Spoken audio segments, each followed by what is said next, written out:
Hello guys, আসসালামু আলাইকুম। Welcome back to my channel perfectly আমি। আবারও চলে এলাম আপনাদের মাঝে নতুন একটা রেসিপি নিয়ে। আজকে আমি আপনাদেরকে বানিয়ে দেখাবো কালো জাম মিষ্টি। এর জন্য আমি 1 কেজি দুধ চুলায় বসিয়ে দিয়েছি। ছানা কেটে নেওয়ার জন্য দুধটা কিন্তু বেশি সময় জাল করে নিতে হয় না। সামান্য একটু বলক উঠলেই চুলাটা বন্ধ করে দিয়ে আমি এটাকে ভিনেগার দিয়ে ছানা কেটে নেব। আমি যেভাবে ছানাটা কেটে নিচ্ছি ঠিক এই একইভাবে যদি আপনারাও ছানা কেটে নেন, দেখবেন আপনাদের মিষ্টির ভিতরে কখনোই শক্ত হবে না এবং দোকানের মতো পারফেক্ট মিষ্টি হবে। এখানে আমি 2 টেবিল চামচ ভিনেগার আর 1 টেবিল চামচ পানি নিয়েছি, নিয়ে ভিনেগারের সাথে মিশিয়ে নিয়েছি। এবার দুধের ভিতরে একটু একটু করে ভিনেগার দিব আর আস্তে আস্তে নাড়াচাড়া দিব। দেখবেন আস্তে আস্তে নাড়াচাড়া দিতে দিতে এক সময় সুন্দরভাবে দুধ থেকে ছানা কেটে আসবে। এবার দুধ থেকে ছানা কেটে গিয়েছে।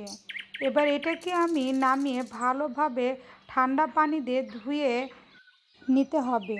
ঠান্ডা পানি দিয়ে এর জন্য ধোলাই করতে হবে যাতে করে ভিনেগারের কোনো প্রকার গন্ধ না থাকে। এবার ছানা থেকে পানি ঝরিয়ে নিতে হবে যাতে করে কোনো প্রকার ছানার ভিতরে পানি না থাকে। এবার ছানাতে দেখেন কোনো প্রকার পানি নাই। এবার আমি একটা প্লেটে ছানাটা নিয়ে নিয়েছি আর নিয়েছি 4 টেবিল চামচ পাউডার দুধ আর 1.5 টেবিল চামচ ময়দা, 1.5 টেবিল চামচ সুজি,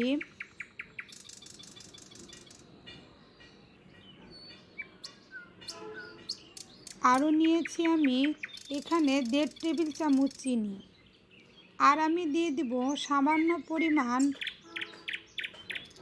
বেকিং পাউডার।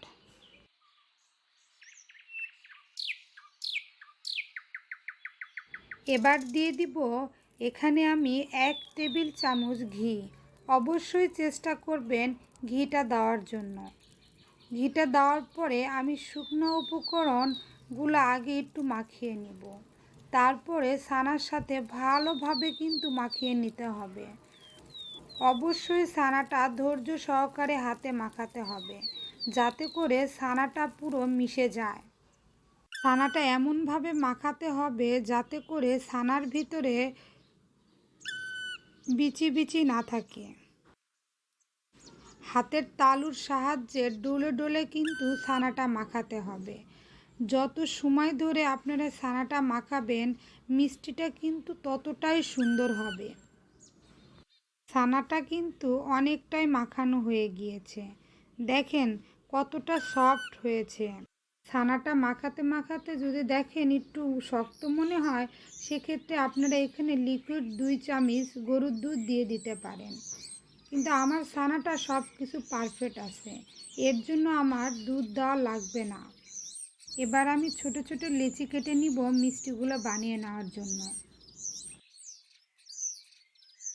এবার আমি মিষ্টিগুলো শেপ দিয়ে নিব। এর জন্য একটা লেচি আগে হাতে নিয়ে গোল করে বানিয়ে নিব। আমি এখানে 2 রকমের মিষ্টি বানাবো, একটা হচ্ছে গোল করে আর একটা হলো লম্বা করে।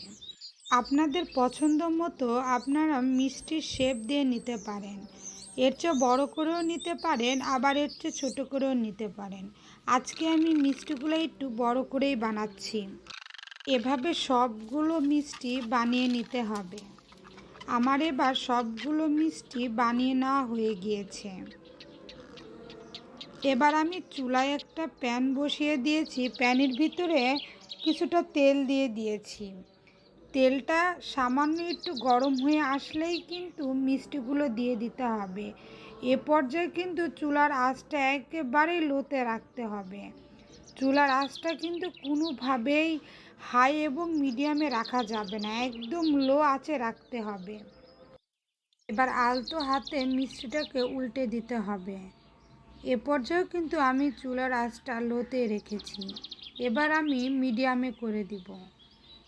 মিষ্টিটা কিন্তু ধৈর্য সহকারে ভাজতে হবে। অতিরিক্ত চুলার আঁচটা কিন্তু বাড়িয়ে দেওয়া যাবে না, তাহলে কিন্তু মিষ্টির কালারটা খুব দ্রুত চলে আসবে, তখন কিন্তু মিষ্টিটা পারফেক্ট হবে না। মিষ্টিটা ভাজতে ভাজতে কিন্তু কালার চলে আসবে।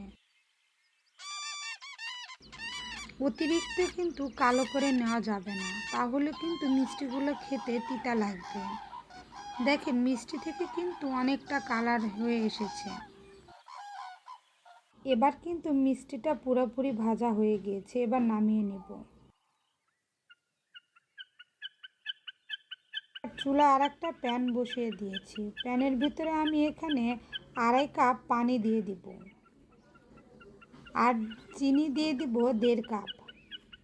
আপনারা যদি মিষ্টিটা একটু বেশি খান সেক্ষেত্রে আপনারা মিষ্টির পরিমাণটা একটু বাড়িয়ে দিতে পারেন, তবে আমার কাছে মনে হলো যে 2.5 কাপ পানির ভিতরে 1.5 কাপ চিনি দিলেই পারফেক্ট হয়। এবার চিনি এবং পানিটা ভালোভাবে জাল করে নিব। চিনিটা গলেও যাওয়া পর্যন্ত অপেক্ষা করব। যখন দেখব পানিতে একটু বলক উঠে এসেছে এ পর্যায়ে আমি সবগুলো মিষ্টি দিয়ে দিব। এবার চিনিটা পুরোপুরি গলে সামান্য একটু বলক উঠে এসেছে, এবার আমি মিষ্টিগুলো সব দিয়ে দিচ্ছি। সবগুলো মিষ্টি দেওয়া হয়ে গেলে আমি ঢাকনা দিয়ে ঢেকে দিব।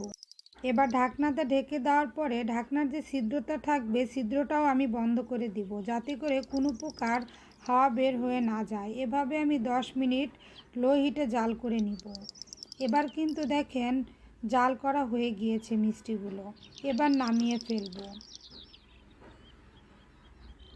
চুলা থেকে নামিয়ে নেওয়ার পরে এই শিরার ভিতরেই কিন্তু সারা রাতের জন্য রেখে দিতে হবে ঢাকনা সহকারে, যাতে করে মিষ্টিটা একেবারে ঠান্ডা হয়ে যায় এবং শিরাগুলো মিষ্টির ভিতরে পারফেক্টভাবে ঢুকে যায়। তাহলে দেখবেন মিষ্টিগুলো অনেক সুন্দর নরম এবং সফট হবে। দেখেন আমার মিষ্টির ভিতরে কিন্তু সব শিরাগুলো ঢুকে গিয়েছে। এবার আমি মিষ্টিগুলো নামিয়ে নেব। নামিয়ে নেওয়ার পরে আমি এর সাথে মাওয়া দিয়ে নিব। আমি মাওয়াটা বানিয়ে নিয়েছি হলো 2 টেবিল চামচ পাউডার দুধ দিয়েছি আর 1 টেবিল চামচ পানি দিয়েছি, দিয়ে মাইক্রো ওভেনে 30 সেকেন্ডের জন্য গরম করে নিয়ে হাতে গুঁড়া করে এবার মিষ্টির সাথে লাগিয়ে নিচ্ছি। দেখেন মিষ্টিটা কতটা সফট হয়েছে। সবাই ভালো থাকবেন, আমার জন্য দোয়া করবেন। আল্লাহ হাফেজ।